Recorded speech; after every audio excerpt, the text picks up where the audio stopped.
Sara Cristina, 27 anos, que em pelo menos 23 passou sem saber o que seriam determinados sintomas.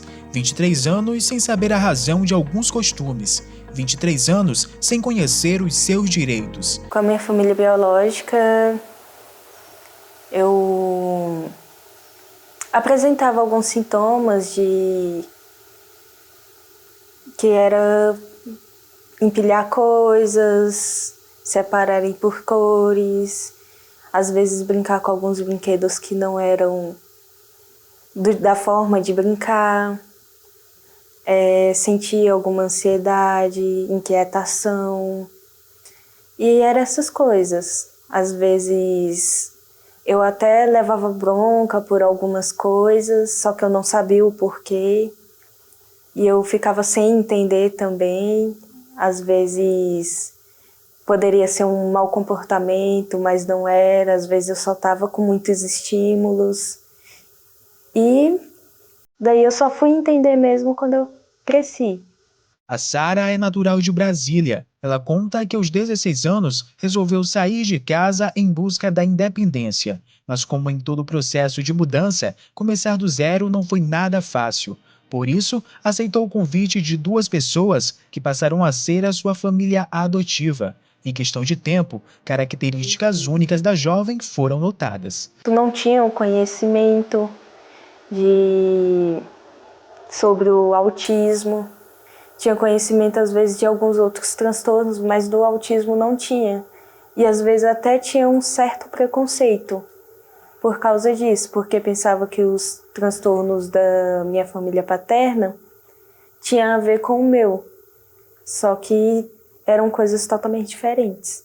Além de atitudes repetitivas, situações mais graves, como crises de ansiedade, começaram a ser frequentes. Em 2020, a Sara chegou ao limite, procurou um profissional e, por fim, foi diagnosticada. No final de 2019, eu estava tendo muitas crises de pânico.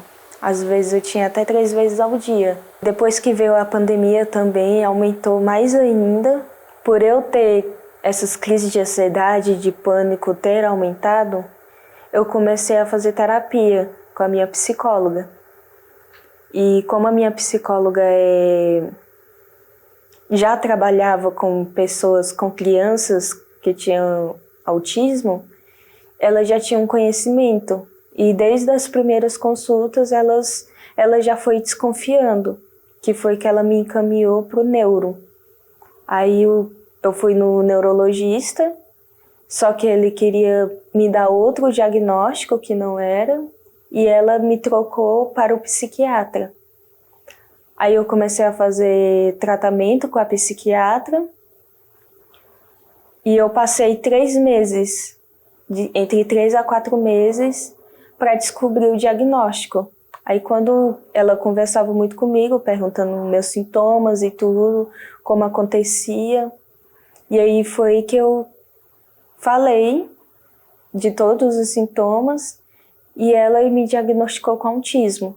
Com o diagnóstico de transtorno do espectro autista, a Sara começou a buscar pelos direitos e benefícios que, por lei, são seus. A psicóloga da jovem foi uma de suas principais incentivadoras. Um dos primeiros direitos alcançados pela Sara foi o auxílio-doença, concedido pela última empresa em que ela trabalhou. Após isso, ela conseguiu ter acesso ao passe livre intermunicipal e interestadual, que garante a gratuidade de passagens em transportes dentro e fora de uma determinada cidade. Agora, a Sara aguarda o próximo passo, que deve ser a aposentadoria. Estou afastada, eu estou recebendo o auxílio-doença e estou esperando agora a próxima perícia para transformar na aposentadoria. Essa advogada destaca que, além desses benefícios, a pessoa com autismo tem direito a outros serviços em diversas áreas, como saúde, educação e em empregos. Um dos grandes pontos questionados quando chegam a nos perguntar sobre os direitos dos autistas é referente à questão de saúde, né? O que eles teriam direito, quais são os diferenciais, os planos de saúde e SUS podem delimitar o número de terapias que essas pessoas têm direito.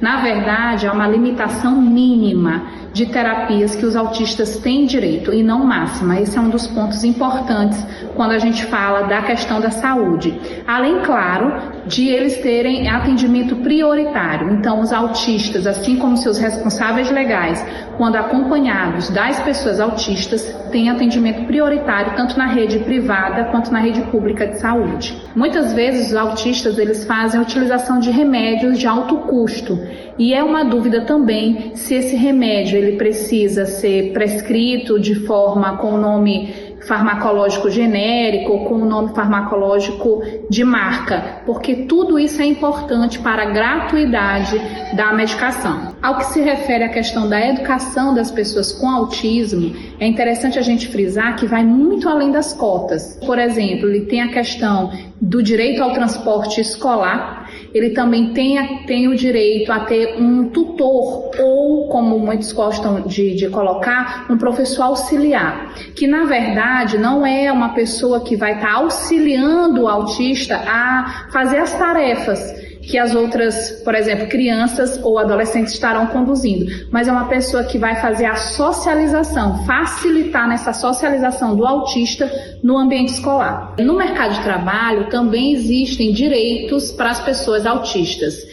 Existe uma legislação que determina que empresas com mais de 100 funcionários precisam destinar vagas para pessoas autistas e não só destinar vagas, mas ter um programa de inclusão dessas pessoas no ambiente de trabalho. Hoje em dia, a Sara já mora com a mãe biológica novamente. Com o apoio da família e a vontade de conquistar todos os seus objetivos, ela segue dando um passo de cada vez. Depois do diagnóstico, para mim foi um alívio, que eu consigo me conhecer mais, eu ter aceitado foi melhor ainda, porque eu consigo controlar minhas ansiedades, eu tenho um entendimento de quando eu não estou bem, então eu consigo cuidar mais de mim. E é como eu contei para minha psicóloga também, é como se os astrônomos estudassem as estrelas o dia inteiro. O dia não, a noite inteira, só que na verdade eles têm o Sol, que é uma estrela, que eles não perceberam o Sol ainda. E quando eles começaram a estudar o Sol, foi mais fácil. E para mim o diagnóstico foi assim, de ter encontrado o meu Sol.